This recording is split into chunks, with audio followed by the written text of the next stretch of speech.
stretch. I am very excited to show you this quick little combo to give you a little idea of how you can really get to some of that deep, dense fascia in your legs very quickly and effectively without wasting too much time doing long holds and breathing. When you stretch fascia, you're activating your muscles, you are contracting them, and then you're moving in the opposite direction. Take your idea of stretching and flip it upside down. This is exactly opposite. We shorten the area that we want to stretch. We add activation or contraction of that shortened muscle or area, and then we use our body to move in the opposite direction. And that's basically it. Starting down on the floor, I have a towel or blanket wrapped up to use for my head for a little lift of my head as I'm executing some of the power leg stretches. Take a moment to get yourself situated, grab a pillow, towel, or blanket, roll it up to have accessible in case you need it or want it, and then we will get going. So we are going to focus on our quads and our hamstrings and a little bit in our hip today. I'm going to show you 3 different muscle group fascia stretches, and we might do a couple fascia stretches for each one. Beginning with your quads. If you have tight hamstrings or you feel like your hamstrings are tight often, it's a very good idea to stretch your quads or the other side of your body first. So we're going to start with our quads. 2 ways to execute a quad stretch. Listening to the cues very carefully, because the key with this is activating the correct muscle. We're going to start first with our quad and then movement in the opposite direction. So a normal quad stretch would look something like this, where you pull it back and feel the stretch, but that can compromise your lower back. Instead, we want to support our back, connecting our body with the floor. Next, I'm going to bring one knee up towards my chest. And then I'm going to take both hands and I'm going to reach up and grab my foot. If you have any neck issues, feel free to keep your head down. Next, because I'm going to stretch my quad, I want to shorten it by bringing my foot up to the ceiling. My knee is still bent. That's very important. You don't want a fully straight leg here. You want a little bit of a knee bend, and my knee is turned out, so it's easier to access and reach towards my foot. So we've shortened that quad by lifting the foot up. Next, we add activation by pressing up as if our foot wants to continue going up, feeling the muscle contract in that quad. So I'm pressing my foot up this way, and then my hands are going to overpower. My knee's going to bend more as I press my foot down towards my glutes. That's the movement, that's the fascia stretch. Start up, resist up, but you're not going to move because your hands are holding your foot in its place as it's kicking up. Keep pressing up as you bring the foot down. Start up, press up. Use that deep core to support your spine in this position. You can make micro adjustments by keeping your head up or bringing it down. You can move your knee in a little bit. Keep pressing up. I'm grabbing my heel. Different leverage points with your hands is totally fine. As long as you're up, you're pressing up while the movement is down. You are executing a quad fascia stretch. Power. I mentioned power in the title because fascia stretching uses power. It uses your body strength. It uses your body's movement to create the fascia stretch. 2 more here. Press it up. Breathe through it, press it down. Use the power in your arms. Up, resist up, bring it down. Let that leg come down to the ground. Press your heel into the ground and then squeeze the muscles in your legs. That's going to re-educate the nervous system to get down to your feet. Switch it up next side. Bend the one that you just stretched and plant that foot into the ground. Bringing the other knee to your chest. Both hands reach up and grab your foot and press. Actually, start without resisting your foot up to the ceiling. From here, you're going to resist the foot up, but it's not going to move because your hands are holding it. Keep pressing up, keep engaging the quad as you bring the foot down. If you have any knee issues and this does not feel awesome to you, modify it, change your knee position slightly, don't resist quite as much, or don't do it. Either of those options. Press up, resist up. Fire in that quad. I'm feeling it the entire time. It has a slight burning feeling. It feels like you're strengthening, but you are stretching your fascia because you're contracting a shortened muscle rather than a lengthened muscle. 2 more here. Press it up. Keep pressing up. Power in your arms. 1 more time. I'm getting more. Keep going. Use that core to stabilize your spine. Rest that leg. Straighten it down. Press your heel to the ground. Squeeze your bum on this side. Push your leg into the floor. Grounding it. Getting that nervous system all the way down to your feet. All right, moving on. Next quad variation before we go into hamstrings.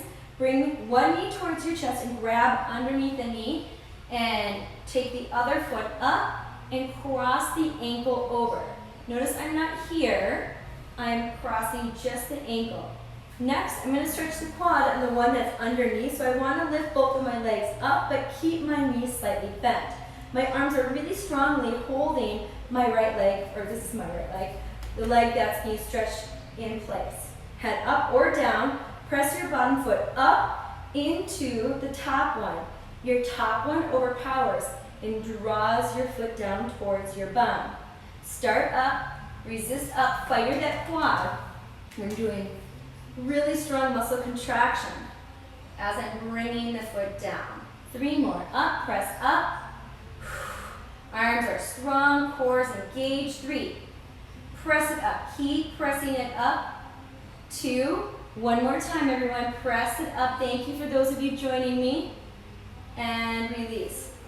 Good. Switching sides. Hands go behind the other knee. That foot goes up with a slight bend in the knee. Other foot crosses on top. Bottom foot resists up to the ceiling. Once you feel it in that quad, keep it. And let the other foot overpower, bringing it down. This is what it looks like from a different angle. So I'm pressing up this way. Keep pressing up as my other foot brings it down. I'm strengthening the one on top here. Keep working for it. 2 more. Up, press up. Down, head up or head down. And last one. You create your force of resistance. Release it. Excellent. Moving on to the hamstrings. I'll bring this leg down so you can get a better view here. Bringing one knee up towards your chest. Both hands are going to grab that foot again, but this time your foot starts down. So we're shortening the hamstrings here, creating that activation by contracting the muscle. You are going to keep pressing your heel down as your arms bring it up. I'm going to bend this knee now that you've seen it once. Kick down. Keep kicking down. That's the key, is resistance with movement. Resistance with movement. Resistance with movement. If you feel like you're not able to resist, don't keep going. Start again. Activate again. And if the resistance falls off, just come right back to the beginning. Kick down. Keep kicking down. 2 more on this side. Arms are getting tired yet? They're working. 1 more time. Good. Squeeze your bum a little bit, get that glute worked out. Rest that leg, bring it down, ground it, press it into the floor. 5, 4, 3, 2, 1. Switch it up. Good. Body's connected to the ground. Other knee to the chest. Start with that heel down. Both hands come up and grab that foot. Head up or head down. Kick down. So you're firing right into that hamstring. Keep firing into that hamstring the entire time. Your arms bring the foot up. You don't need to go as far as you can. You don't need to go to end range. I actually don't want you to go to end range. Breath is moving. Kick down. Feel your glutes fire. Get a little fascia stretch for your glutes as well as your hamstrings. There are other variations to do this. This is just one. Keep pressing down. Find a pause at the beginning, so really feel it. Squeeze those muscles. Once you have it, then you move. Whew. And release. Bring that leg down. Okay. Ground it. Press that foot into the ground. Squeeze your bum. Hold it. 5, 4, 3, 2, and 1. Both feet bent. Good. Find your neutral spine. Not a flat back, not an arched back, but somewhere in between. Arms are pressing down into the ground. My feet are a little bit wider than hip width apart. I'm going to go into a power bridge, but with force and resistance. Pelvic tilt now, and lift one vertebrae up at a time, trying to keep your legs very stable. Pressing down into your shoulders and down into your hands. Activate by pressing your feet down and out, like that, like they want to slide this way. And notice what that feels like in your back. You're getting a little release in the neck and the shoulders. Try to soften at your throat. Keep pressing those feet down and out. Power legs. You are affecting the fascia when you add this activation. If you feel this in your back at all, lower your hips down. It's more about the feet pressing down and away than it is about how high you are lifted. Hold another 10, 9, 8, 7, squeeze, 6, 5, 4, 3, 2, and 1. Melt it down. One vertebrae at a time. Keep your arms and your feet connected, grounded through the floor. Nice and easy. Good. Hug your knees to your chest, tighten your tummy to do that. Curling your nose to your knees, take a deep breath in. Big exhale out. One more time, inhale. And exhale. Good, use your tummy to transition your feet out. Rolling to your side to come up. And there you have it, a quick power leg fascia stretch for your quads, your hamstrings. Please leave me a comment, let me know what you think, share the video with your friends in case you feel like there's people out there that would benefit from this. It really gives you more access to your muscles. When you clear out dense fascia in your legs or in anywhere of your body, those muscles then can actually fire and work better. Thank you so much, have a wonderful day, and I hope to see you again soon. Thanks, bye-bye.